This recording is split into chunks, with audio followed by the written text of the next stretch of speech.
Во присуство на директори и представници од основните и средните училишта од општината, представници од општина Кочани и представници од невладината организација Светла иднина, денеска во хотелот Аледар се одржа заедничка конференција. Тема на денешната конференција беше како да се реши најголемиот проблем на ромското население, а тоа е обезбедување услови за згрижување на што е можно поголем број деца припадници од ромското население. Ги сублимиравме сите наши активности од изминатите 2 години кои ги работивме во делот на основното и средното образование во општина Кочани.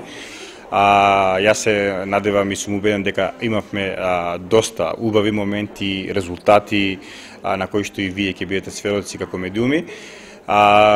Секако покрај тоа имавме и проблеми, несогласувања, лоши моменти, но како што спомнав и во мојот говор,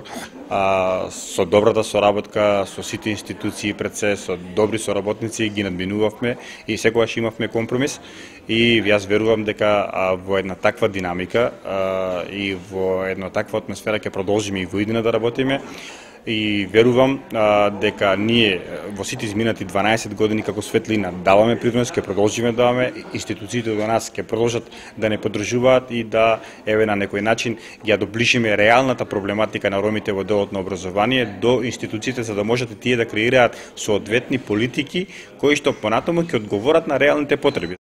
Од невладината организација Светла иднина се задоволни од сегашната соработка со сите училишта од општина Кочани, но учесниците на обуката за вклучување на ромите во образованието од организацијата им поделија потврди и им се заблагодарија за учеството на обуката.